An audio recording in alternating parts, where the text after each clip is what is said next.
Everybody loves the story of an underdog. We relate to them, we see ourselves in them, and we feel their struggle. In bodybuilding, underdog stories almost never conclude with the happy ending we hope for. Perhaps all but one. Despite turning pro quickly, bodybuilding glory didn't come to Jay Cutler overnight. Before becoming a four-time Mr. Olympia, Jay had been chasing the best bodybuilder on the planet, but to no avail, coming so close to the title, just for it to slip from his grasp year after year. In true underdog fashion, Jay finally dethroned the reigning champ in a rare incident where the underdog prevails, all just to lose the title again 2 years later in the most heartbreaking moment of his career. But what came next was an attempt to do what no champion before him had ever done. An attempt to make the biggest comeback in bodybuilding history. This is the rise, fall, and rise of the comeback king, Jay Cutler, from the very beginning. He himself remembers having pictures of himself flexing when he was just 4, 6, 8 years old. He grew up on a farm in central Massachusetts, and his physique started taking shape from working the land. He began working at the tender age of 11 in his family's concrete business. With his parents separated, his brothers often dragged him to work after school, on vacations, weekends, any free time he had, sometimes even before school. They worked around the clock. This relentless work ethic, the commitment to something so demanding, and the sheer ruggedness of carrying concrete forms, all started to shape his mentality. He developed an insane physique in his teenage years. At 11, 12, 13, he was already the most muscular kid around. He'd watch other kids go on vacation, enjoying their weekends, and he'd be filled with jealousy. He hated the work, praying every morning just to get through the day, knowing this wasn't what he wanted his entire life to be. He didn't even start formal training until he was 18 years old. In high school, he played football, but his work commitments severely limited his participation in other sports. The track team wanted him badly, but he couldn't join many weekend events because he was always working. As the youngest of 7 kids, he found early inspiration in figures like Superman, Batman, and Captain America, captivated by their powerful physiques. At 12, his first true influence came from his sister's boyfriend, who had a bodybuilding book featuring the 1982 Olympia, where Chris Dickerson won. Seeing that physique, Jay was mesmerized, thinking, "Man, this is unbelievable." That's when he declared, "I want to look like this." At 15, a friend took him to Gold's Gym. Working out there, he was amazed by what you could achieve with weights. He made a commitment then and there. After graduating high school, he would join a gym and dedicate himself to lifting. At 18, while pursuing a degree in criminal justice, he finally stopped working concrete. He dedicated himself to the gym. On his 18th birthday, he used $300 he'd saved to put down a membership at Gold's Gym in Worcester, Massachusetts. That's when his bodybuilding quest truly began. He knew nothing about lifting, so he'd watch and learn. He tried to get help, but no one really gave attention to just a young kid with a decent physique. Yet, when he was lost in that weight training from 8 to 10 at night, all the stresses of family, school, and his future just melted away. The combination of that intense concrete work from 11 to 18 had really torn his body down. He'd even admit to hating his dad and brothers for dragging him out of bed at 6 a.m. after he'd just gotten in an hour before. But once he started college, he had more time to rest, and crucially, he started eating. He had no nutrition program in high school, but with proper food, his body exploded. He gained 50 pounds in the first 6 months of training. He knew he had something different. He was a beast, benching 315 in high school without even serious lifting. Improvements came so fast, Someone coached him into competing, and the first time he stepped on stage, he was hooked, placing second at his very first show. Suddenly, he started getting attention from outside Worcester. A guy named Lou Acampora, who ran American Muscle magazine in California, started calling his gym. Word had gotten out about this up-and-coming young kid. Lou called Chris Aceto, a well-known nutritionist, 2 hours away, asking him to take a look. Chris came, looked at Jay, called Lou back, and said, "The kid looks pretty good." He wrote Jay a diet plan, which Jay followed strictly for 6 months. When Chris came back 6 months later, Lou asked him to check on Jay's progress. Chris Aceto called Lou back, absolutely stunned, and declared, "Holy sh! This kid's gonna be Mr. Olympia." Jay proudly graduated college, but his focus was elsewhere. He actually skipped his graduation to compete in the teen nationals. He considers himself the best teenager in the country at the time. He competed against Branch Warren, losing the overall, but winning the heavyweights. That was the moment he knew he wanted to be a professional bodybuilder. From then on, he believed he had something truly special. Hi, Emma. After the teen nationals, Jay pursued bodybuilding with an obsessive passion. In August 1995, he competed in the NPC Tournament of Champions. Just turned 22, he made the cross-country trek to California because in that pre-internet era, when Weider Muscle magazine ruled, he knew an amateur win in the bodybuilding epicenter would generate far more publicity than back east. And he was right. When he took the contest's overall title at 241 pounds, he truly looked like the future. The hallmarks of his physique were already established. People were saying, "Something about Massachusetts seems to grow giants. We've had Matarazzo, DeMeo, and now Jay Cutler." The audience was even more impressed when they learned he was only 22.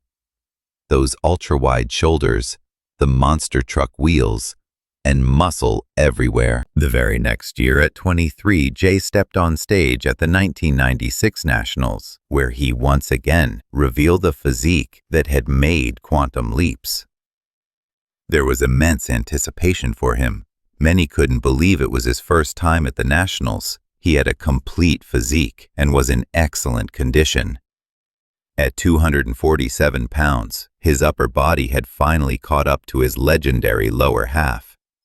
He defeated 6 future pros in winning the heavyweight class, taking his pro card on his first attempt.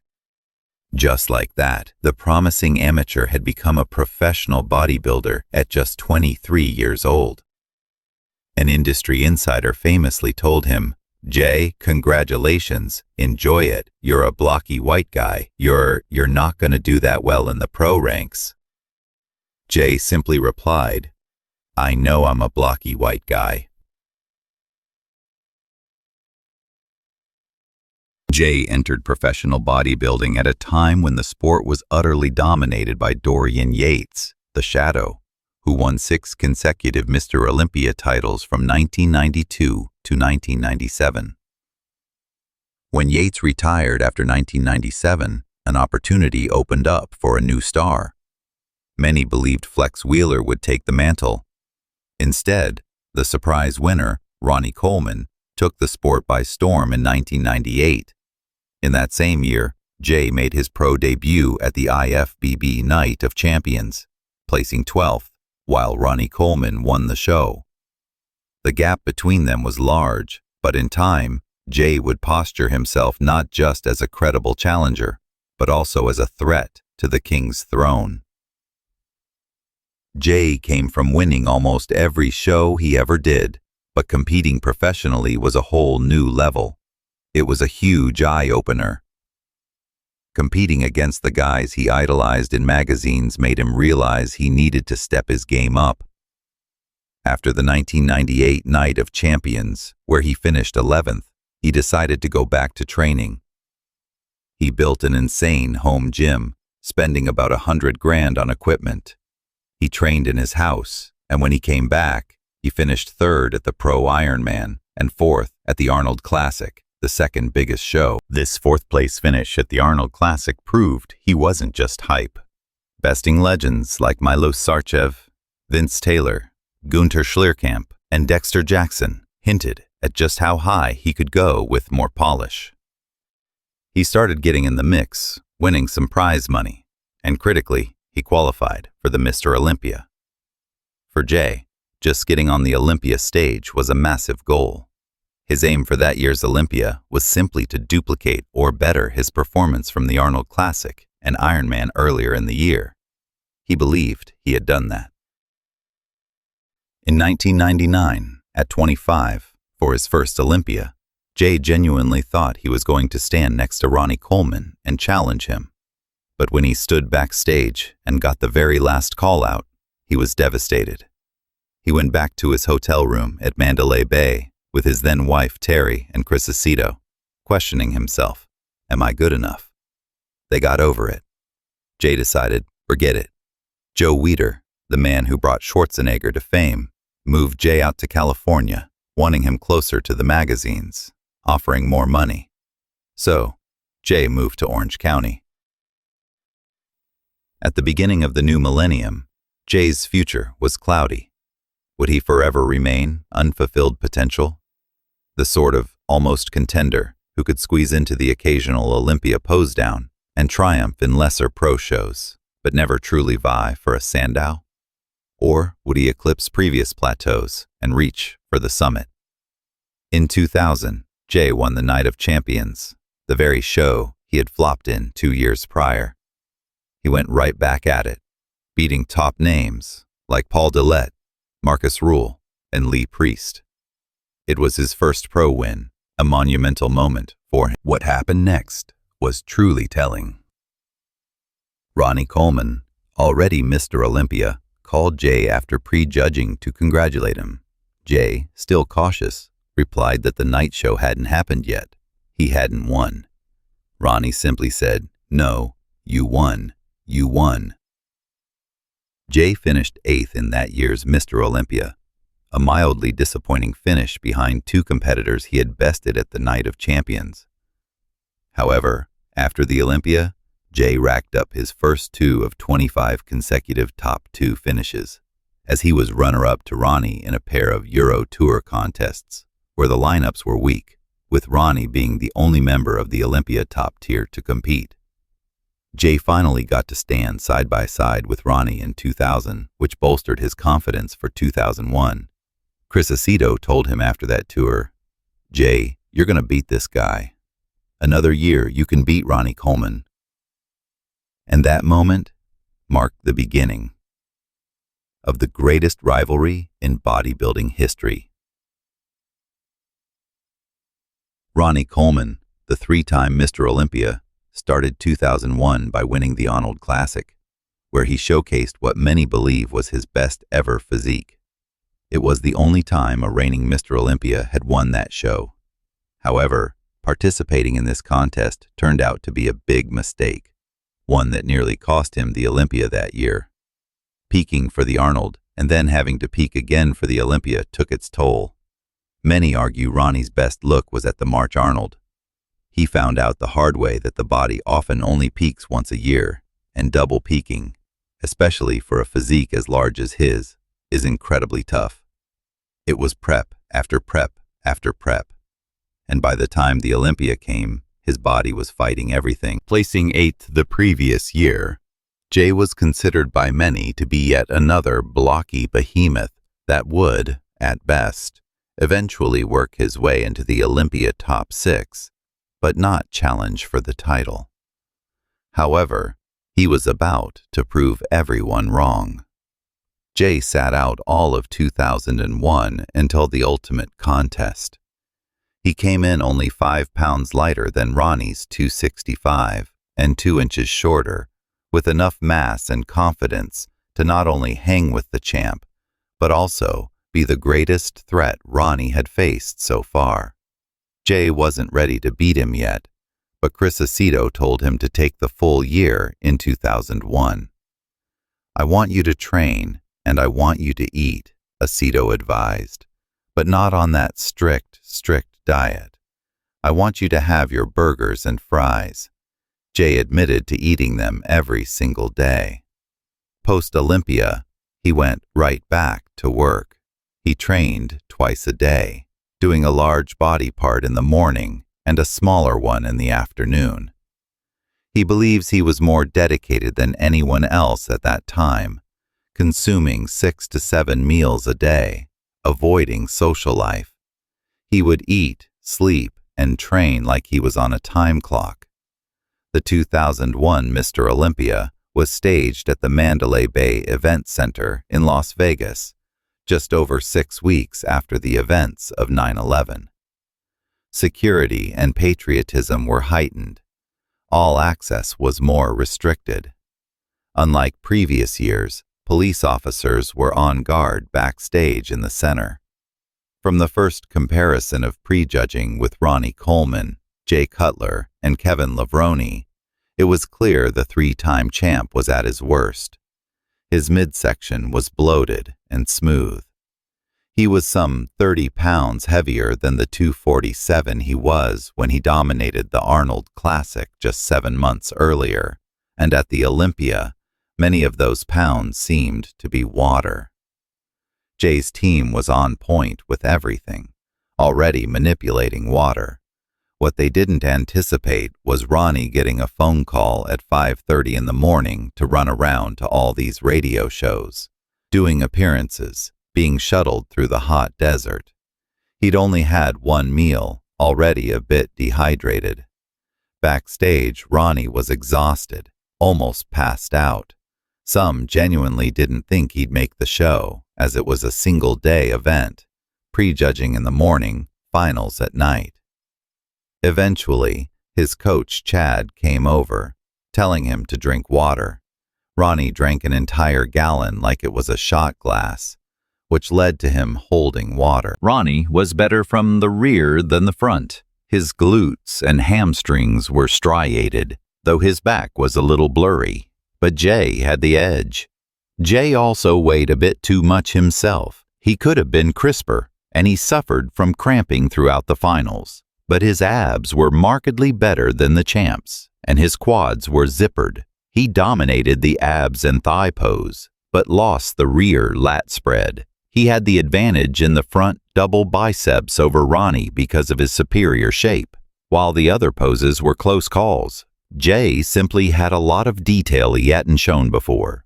His shoulder width was always great, and from the front he was pretty dominant, especially in the abs and thighs, where he felt Ronnie was a little washed out. After prejudging, Jay was leading by 6 points. He had won both the muscularity and symmetry rounds, leading Ronnie by 2 rounds to 0. This boosted his confidence even further, and it seemed the Sandow would come much sooner than anticipated. Just 1 year ago, Jay Cutler was in 8th place, and in 1999, he hadn't even made the top 15. Now he was in the astonishing position of possibly winning the Mr. Olympia for the first time at 28 years old.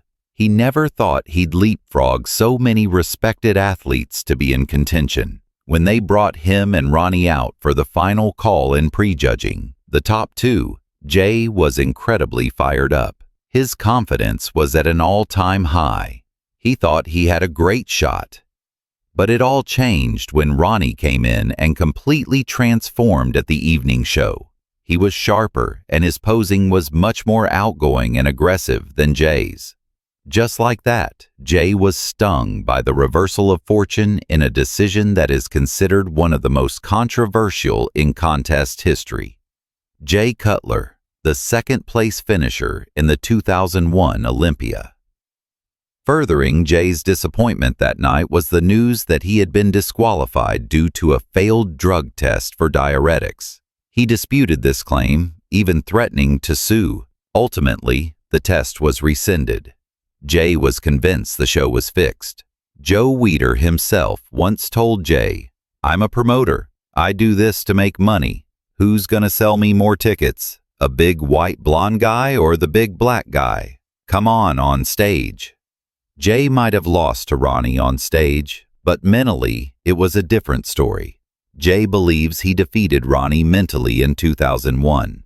There were always whispers of how close it was, that Jay Cutler maybe should have won. He believes that was a real punch to Ronnie. That's why Ronnie came in smaller in 2002, reverting to his 248-pound winning weight from 1998, aiming to be ripped. This loss lingered. Jay pondered how to upset the champ. Denied in 2001, he skipped the 2002 Olympia, focusing on the Arnold Classic instead, which he won. He felt his 2002 Arnold was his best, a dominant package. He'd regret that choice. 2002 was arguably Ronnie's worst Olympia. Ronnie won his 5th title, but Günther Schlierkamp, finishing 5th, stole the show with a standing ovation. Günther said, "Hey guys, just want to let you know, you made my day. That means more to me than the placing. Thank you very much." 3 weeks later, the 290-pound German juggernaut sensationally beat Ronnie at the GNC Show of Strength. This marked the first time a reigning Olympia champ was defeated outside the Olympia since Arnold beat Sergio Oliva in 1970. The king seemed vulnerable. Jay admitted skipping 2002, when Ronnie was smaller, was his biggest career regret. He felt he could have beaten Ronnie soundly. Doubts about Ronnie's reign grew. But 2003 brought a shock. Jay, confident after his close 2001 loss and Ronnie's 2002 defeat, felt it was his year. His status as uncrowned champ grew. He'd won all 3 shows, including the Arnold in spring 2003. Jay declared, "I'm gonna win the Mr. Olympia." He'd won every major show that year, dominating bodybuilding. Everything was set for his coronation in Las Vegas. The crowd even expected Günther to win. It felt like 3 contenders could take the crown. Jay never initially aimed for Mr. Olympia until his controversial 2001 second-place finish. Then he realized, holy fucky, I can win this. His mindset shifted to relentless pushing, sometimes to near collapse, especially in Vegas's August heat. He trained at odd hours, saying, "No one else is doing this, so I'm gonna do it." In 2002, Ronnie's win was questionable, and Günther beat him weeks later. Ronnie, enraged, decided to fight back. He vowed to train harder and heavier than ever, going crazy every single day. Even Dorian Yates noted Ronnie's machine-like intensity, stating, "No one worked harder than that guy in the gym." Live from Mandalay Bay, Mr. Olympia 2003. Ronnie Coleman appeared. Commentators were stunned. "It's just awesome. Never seen him at this size, with this hardness." Ronnie returned at an astonishing 287 pounds, a physique that changed the game. No one could stand next to him without being dwarfed. His 2003 physique, a blend of conditioning and fullness, remains untouched. He skipped his usual off-season, training non-stop. By July, he was 325 pounds, in insane off-season shape. When Ronnie dropped his clothes backstage, jaws dropped. Jay, at the post-show dinner, looked at his coach and asked, "What the was that?" The 2003 Olympia runner-up, Jay Cutler. Jay was back where he belonged. 2003 was busy for Jay. He did 8 shows, winning 5 and placing second in 3. One upset was Dexter Jackson beating him at the Show of Strength. The Blade got the nod over Cutler for his second career win. This shocking loss foreshadowed a devastating one years later. For now, Jay had other concerns. In 2004, Jay won his third straight Arnold Classic. Controversial by 1 point, coming in lighter and sharper. His different look, from unorthodox training and eating, was a conscious effort. It was his final Arnold. He had nothing left to prove there. Welcome to Joe Weider Mr. Olympia Weekend. Ronnie had 6 straight wins, but Jay declared, "This is my town, my home." He claimed Ronnie was 100% beatable. "I'm hot." Ronnie's reply, "Jay Cutler smoking crack. He ain't in his right mind. Let's stop talking. Who is it going to be? Ronnie Coleman, Mr. Olympia for the 7th straight year." Jay was now indisputably the world's number 2, secure in that spot. The problem? Number 1 was equally secure and too huge to lose. In 2005, another challenger emerged, Gustavo Badell. Leaping from 24th in 2002 to 3rd in 2004, Badell became the world's 3rd best overnight. This year, he won the 2005 Ironman Pro and placed 3rd at the Arnold.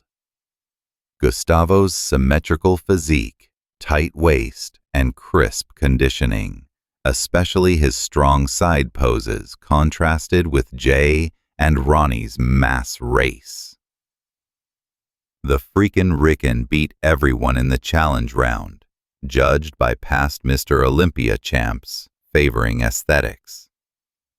He finished 3rd, proving he could contend with the best.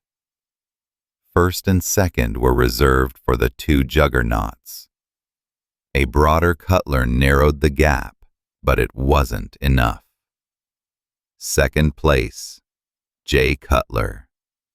For the 8th time, he watched Ronnie claim victory. For the 4th time, Jay settled for runner-up. He disagreed with the decision, finding it hard to swallow. At 32, after 5 years as heir apparent, his time was running out. He needed to win soon. By 2006, Jay's 4 seconds were torturous but forged his everyman reputation. He was relatable, an oversized everyman graciously accepting 2nd before returning to the gym to overcome the insurmountable. The Cutler kid from Massachusetts. That oversized everyman had to face the unthinkable. He had to decide if he had enough left for one more run at the title he craved. 2006, the year that changed. Jay had been the perennial 2nd place, always a threat, never king. He'd seen Ronnie's mythical rise, Gunter's fleeting glory, felt the sting of 2001's loss, and 2002's regret. But 2006 felt like his last shot. At 33, in his prime, the clock was ticking. He knew he needed a new package. Ronnie always rebounded. To beat him, Jay had to be extraordinary, undeniably better from every angle. It wasn't just size, it was perfection. Undeniable detail, a complete package for the judges. Jay doubled down on his workouts. More brutal, every rep, set and meal calculated to conquer the Olympia. He'd moved to Vegas, building a new life and focus. This was a mental and physical war.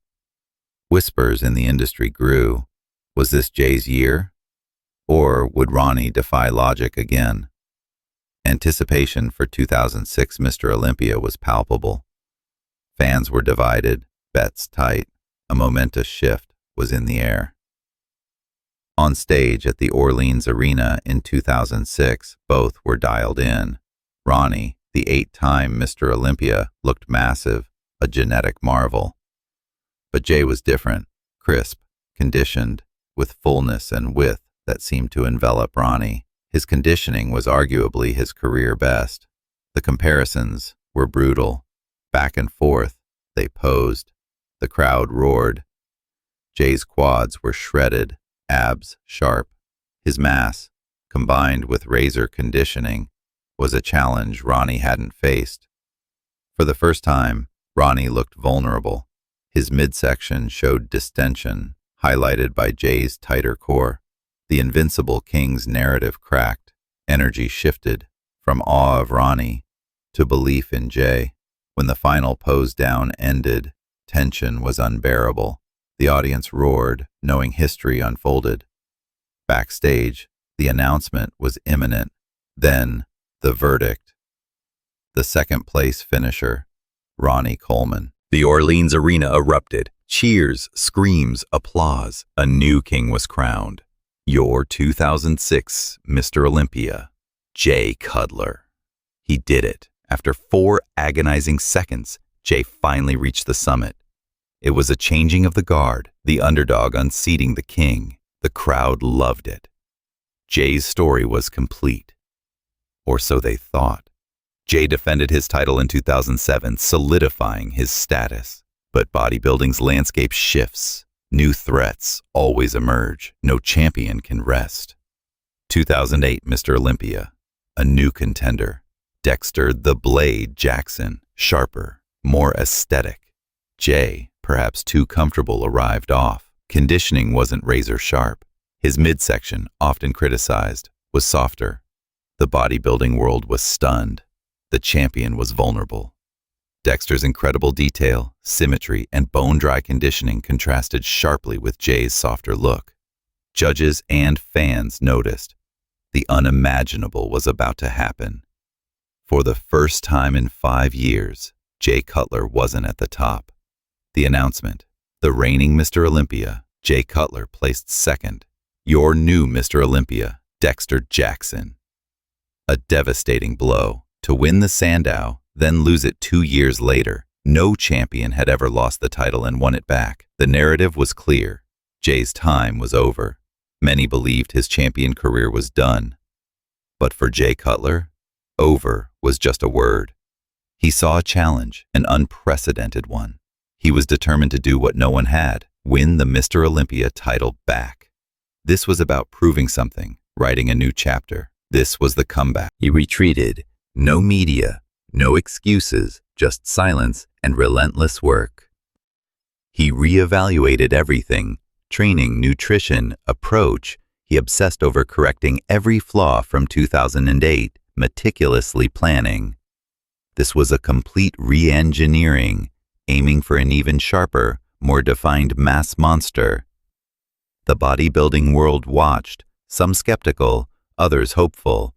Could he really do it? Could the blocky white guy defy expectations again? The 2009 Mr. Olympia loomed, setting the stage for the biggest comeback attempt in history. When Jay Cutler stepped onto the 2009 Mr. Olympia stage, the crowd gasped. He was different, denser, muscles popping with impossible hardness. His quads that could crack walnuts were back, more striated, upper body fuller, conditioning undeniable. A complete transformation. He hadn't just gotten better, he was back, and then some. Comparisons with Dexter Jackson told the story. Dexter was fantastic, but Jay brought overwhelming mass and undeniable condition, leaving no doubt. The mass monster was back, refined, sharpened, hungrier. Every pose declared his intent. The crowd's roar was deafening. They knew they witnessed history. When the final announcements came, an air of inevitability. The third-place finisher, Dexter Jackson. The second-place finisher, Branch Warren. And your 2009 Mr. Olympia, for the third time, Jay Cutler. He did it. He achieved the impossible. The first man to lose the Mr. Olympia and win it back. A testament to his grit, belief, and unparalleled ability to adapt. The comeback king cemented his legend, but Jay wasn't done. One more Sandow awaited him, a final roar from a man embodying the spirit of mass legends. His journey from farm boy to four-time Mr. Olympia, a testament to dedication, resilience, and will.